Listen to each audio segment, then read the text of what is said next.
Et salut tout le monde, dans cette vidéo on va voir Tolin, Alice, Tuanarak et Wukong qui sont les 4 champions pour débutants que l'on peut obtenir gratuitement juste en utilisant un code promo dès le début du jeu. J'en parle plus dans ma vidéo qui est sortie le 1er de ce mois-ci, je vous mettrai le lien pour que vous puissiez voir cette vidéo, mais d'abord on va voir les 4 meilleurs champions qui sont recommandés pour bien débuter en légendaire gratuit, et je vais vraiment expliquer point par point pourquoi je recommande tel ou tel champion, puisque certaines personnes ne sont pas d'accord avec mon avis, mais je reste avec mon avis. J'ai tenté de faire un call avec des personnes qui étaient pas d'accord avec mon choix, mais malheureusement ils n'ont pas voulu, donc voilà, ils ont dit qu'ils n'avaient pas le temps ou autre, ils n'ont pas voulu, donc je vais faire cette vidéo seul, et si vous n'êtes pas d'accord, n'hésitez pas à le dire en commentaire dans la zone commentaire pour aider les nouveaux, mais j'expliquerai tout, moi, mon ressenti dans cette vidéo, ainsi que les informations bonus que j'ai et que vous n'avez sûrement pas. Alors, on va faire du top 4 au top 1, donc au top 4, je vais parler de Tolin, donc Tolin qui est à peu près équivalent au top 3, mais Tolin qui est un excellent champion qui fait énormément de dégâts, et beaucoup de personnes qui débutent le jeu, ils tombent sur lui en arène, ils disent ah, mais il m'a éclaté, il m'a fait énormément de dégâts, ou autre. En général, Tolin c'est un énorme champion qui fait beaucoup de dégâts, et qui est vraiment très fort. Première chose déjà ultra importante, c'est que pour tous ceux qui débutent le jeu, vous n'aurez pas les books pour le booker en entier rapidement, et donc ce qu'on va faire, c'est que vu que pour moi c'est pour le comparer en tant que début de jeu, bah en début de jeu, on va pas compter ici les compétences, donc ici on va partir du principe que ça soit 25% et ça sera pas 50%. C'est quelque chose pour ceux qui ne jouent pas au jeu. Faut savoir que les books légendaires, donc les livres légendaires qu'on obtient en début de jeu, sont une galère monstre à avoir en début de jeu, et donc on ne peut pas comparer des champions qui vont avoir des compétences ici améliorées avec un champion qui n'aura pas de compétences améliorées. Donc c'est ça que tous les champions, je vais les comparer sans aucun livre légendaire, c'est quelque chose d'ultra important. Pour ceux qui n'ont pas recommencé le jeu depuis plus de 2-3 ans, vous prenez un compte débutant, un Tolin par exemple, un Tolin ça va encore, en vrai quand on regarde ses compétences, ça va encore, hein, qu'il soit beaucoup bas, c'est juste du temps de recharge de compétences, donc on passe de 4 tours à 3 tours, et 4 tours en début de jeu c'est déjà pas mal. Tout ce qui va dépasser 5-6 tours par contre ça c'est une horreur, il faut les books obligatoires, mais 4 tours pour moi c'est le minimum, enfin c'est 5 tours c'est trop et 4 tours c'est le minimum, donc c'est pour ça, une chose c'est il faut comparer les champions comme si ils avaient pas les books, ils avaient pas les livres, donc quand je dis book c'est livre en anglais pour ceux qui commencent le jeu. Donc c'est pour ça, pensez bien à ça, comparez les champions toujours en vous disant que ceux qui débutent le jeu malheureusement n'auront pas les books. Et il y a aussi les étoiles où la première semaine de jeu les joueurs n'auront pas les étoiles sur les champions, donc ça c'est un truc aussi à avoir, et il y a des champions quand on les monte, là je sais pas je me rappelle plus qu'est-ce qu'il y a comme bonus ou pas quand on le monte, mais quand il est pas 3 étoiles malheureusement il y a des bonus qu'on va pas faire, donc malheureusement les autres champions je me souviens plus, il y a que Wukong où je me souviens,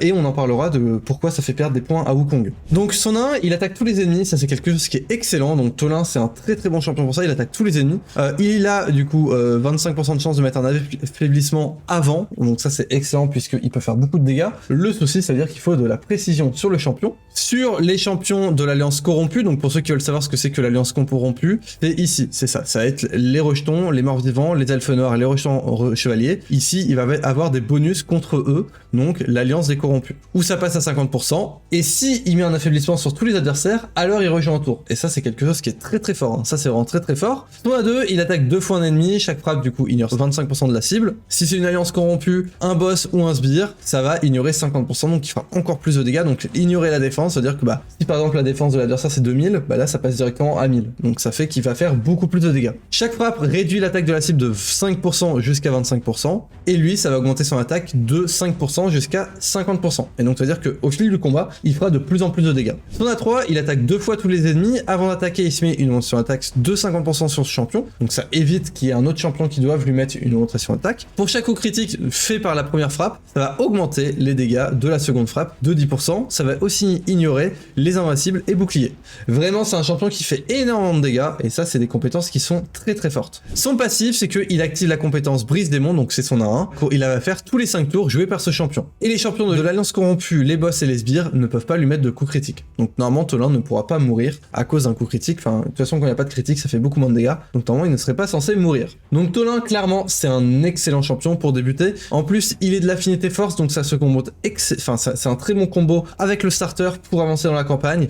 Pour l'arène c'est un très très bon champion, même pour le boss de clan c'est un très bon champion. Tolin c'est un très très bon choix. Mais pour moi le souci c'est qu'en début de jeu on n'aura pas de quoi l'ultra bien stuffer, et il va être surtout là pour faire des dégâts, donc en tant que knocker, mais c'est pas vraiment ça que l'on a ultra besoin, c'est pas ça qu'on a ultra besoin en début de jeu, mais clairement ça reste un très bon choix, hein, ça reste un très bon choix. Mais personnellement je trouve les autres champions mieux, même si il est égaux avec le top 3 qui est Alice, on va le voir tout de suite. Pour moi, en fait, les deux sont équivalents, mais ont deux choses différentes. Donc bien sûr, j'ai pas parlé des autres champions gratuits, parce que pour moi, c'est eux les quatre meilleurs. Alors Alice est totalement différente, puisque elle sera pas utile surtout sur les boss, ça va être tout ce qui va être vague, arène, mais ça va pas être pour les boss. Donc c'est pour ça que pour moi, en fait, la différence entre Tolin et tout, c'est que Tolin, c'est quand même bien pour les boss, et faut se rappeler que Tolin, enfin, tous les champions qu'il y a pour le début, il faut focus le dragon, le boss de clan, puis l'hydre, et du coup, c'est quand même pas mal de boss, et donc Alice, malheureusement, c'est pas si top sur ça, mais par contre, c'est excellent pour, du coup, ces compétences qu'on va voir maintenant. Donc attaque 2 fois un ennemi, si l'ennemi a des compétences en recharge, ça va placer une frappe supplémentaire, donc elle peut taper 3 fois, donc ça c'est assez sympa puisqu'on peut lui mettre tueur de géant, et chaque frappe a 80% de chance de réduire d'un tour la durée d'un buff aléatoire de la cible, donc c'est pas 100%, vu qu'on n'aura pas les books, enfin les livres légendaires en début de jeu, donc ça sera que 80%, mais ça c'est toujours bon à prendre. Son A2 attaque tous les ennemis, possède 75% de chance d'augmenter de 2 tours les temps de recharge de toutes les compétences des ennemis, ça c'est quelque chose qui est excellent, donc pour les vagues, pour l'arène ou autre, vous allez jouer, Alice elle joue, hop, elle met les compétences de recharge de la cible en face, de 2 tours, l'adversaire il peut faire que des 1-1, et en début de jeu, les 1-1 ça fait rien du tout, hein. Ça fait strictement rien du tout, donc c'est une horreur, c'est clairement une horreur, et quand vous tombez sur Alice qui vous met vos compétences en recharge, c'est très très chiant. Elle possède aussi 75% de chance de réduire le compteur retour de cible de 15%, et s'il y a une compétence qui est mise en recharge, enfin qui a mis 2 tours de plus, et s'il y a une compétence qui est rechargée au maximum, alors ça réduit le compteur retour de 30%. Donc là encore une fois c'est excellent pour l'arène et pour les vagues. Son A3, attaque un ennemi, ignore 20% de la def de la cible. Si la cible initiale est tuée, attaque également l'ennemi qui a les PV les plus bas et va ignorer également 20% de la def de la cible. Là elle a un très bon multiplicateur de dégâts et ça c'est vraiment fait pour finir les adversaires. Son passif, dès que cette championne attaque, inflige 3% de dégâts supplémentaires à chaque cible pour chaque tour restant sur les temps de recharge de toutes leurs compétences. Donc plus il y a temps de recharge de compétences en durée, plus elle fera de dégâts, et les dégâts supplémentaires sont comptés individuellement pour chaque cible. Et avec son actif, donc là c'est tous les 3 tours pour l'actif, c'est que dès qu'elle tue un adversaire par compétence, ça va réinitialiser le temps de recharge de toutes ses compétences. Personnellement, Alice, elle est souvent mise en champion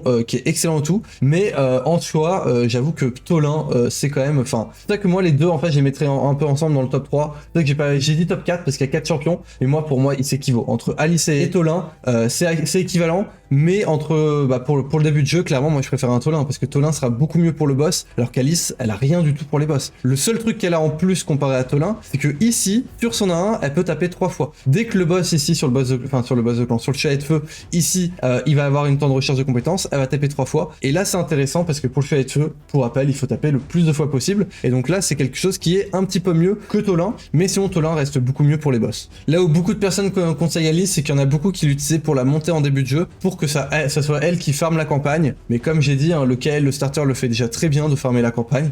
Et donc pourquoi prendre un autre champion dès le début qui va le faire à la place, même si on gagne un petit peu de temps. C'est pas le gain de temps qui est intéressant en début de jeu, surtout la progression sur le compte, c'est ça le plus important. En deuxième position, on a Tuanarak, et donc vous avez compris qu'en première position ça sera Wukong, et je vais expliquer exactement pourquoi. Il y en a qui sont pas du tout d'accord en disant non, Tuanarak est beaucoup mieux. Clairement, moi si je recommence un compte, bien sûr que je prendrai Tuanarak, mais c'est pas ça qu'il faut voir, donc on va voir ça à la suite quand je vais parler de Wukong, et pourquoi je conseille Wukong en premier pour ceux qui débutent le jeu. Alors, Tuanarak, sur son A1, elle attaque un ennemi, elle a 30% de chance de mettre une réduction de vitesse de 30%. Réduction de vitesse, c'est un excellent debuff. J'en parle dans une vidéo, je sais pas quand est-ce qu'elle va sortir, je crois que c'est la semaine prochaine. Donc je parlerai de la tier list des debuffs. Donc n'hésitez pas à vous abonner et à mettre un petit like. Place un soin continu. Les soins continus, c'est excellent. D'un tour sur cette championne et aussi sur le champion qui a le moins de PV pendant un tour. Et les dégâts sont basés sur la défense. Son A2, elle attaque un ennemi, elle possède 75% de chance de placer un debuff réduction attaque et blocage debuff pendant 2 tours. Elle va appliquer un effet de propagation des debuffs qui va prendre 2 debuffs aléatoires et qui va les mettre sur tous les autres adversaires. C'est aussi basé sur la défense, et son A3, elle met une augmentation de défense de 60% et une augmentation de vitesse sur tous les alliés pendant 2 tours, et ça, du coup c'est tous les 5 tours, j'allais dire tous les 3 tours, mais non c'est tous les 5 tours. Et c'est là où pour moi c'est un petit peu problématique. Son passif, au début de chaque tour, retire un debuff aléatoire à tous les alliés, et sinon elle retire 2 debuffs aléatoires aux alliés sous debuff soin continu. Donc elle, si elle a déjà joué, normalement elle avait fait son 1, elle va pouvoir se retirer 2 debuffs. Ça c'est quelque chose qui est excellent.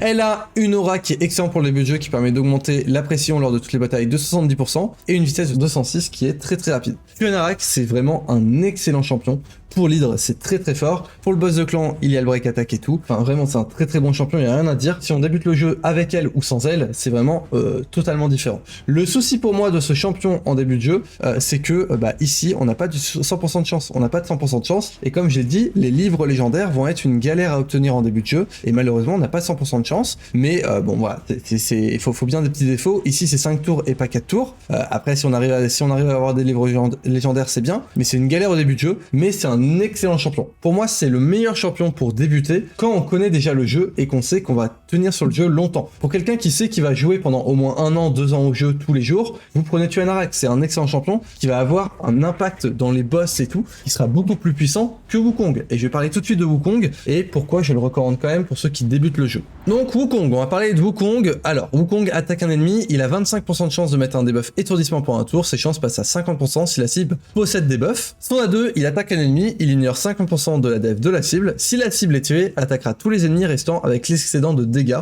Chaque frappe ignorera également 50% de la def de la cible, cette attaque ne peut pas passer en critique. Si la cible initiale survit, lui inflige un debuff mouton pendant un tour, il est impossible de bloquer ce debuff. Son A3 attaque tous les ennemis avant d'attaquer, vole tous les buffs de tous les ennemis, puis leur inflige un debuff blocage des buffs pendant 2 tours. Son passif, il réanime ce champion avec 100% des PV et 100% de contrôle de tour, 3 tours après ce qu'il s'est fait tuer. Son lead, c'est une aura de vitesse de 28% lors de toutes les batailles d'arène. Alors Wukong, pourquoi je le conseille en début de jeu plutôt que Tuanarak? Il y a énormément de points. Alors déjà, c'est que toutes ces compétences là, c'est du 4 tours et il n'y a pas besoin de mettre les boucs à part pour les réduire les temps de recharge. C'est que ici, c'est du 100% de chance, c'est-à-dire que ici, il attaque tous les ennemis, il a pas 80% de chance de voler les buffs, il a pas 80% de chance de mettre un blocage des buffs. Donc pour l'hydre, c'est quelque chose qui est juste excellent. Pour la reine et tout, c'est quelque chose qui est vraiment excellent. Ici, il attaque un ennemi, cette compétence est ultra forte en ultra endgame aussi, c'est quelque chose qui est ultra fort. Il y a des personnes qui l'utilisent dans les donjons d'événements ou autres pour one-shot tous les adversaires. C'est une compétence qui est très très forte, et en early game, même si on n'a pas beaucoup de dégâts, on peut mettre un debuff mouton pendant un tour, et il est impossible de bloquer ce debuff. Il faudra de la précision, mais c'est impossible de le bloquer.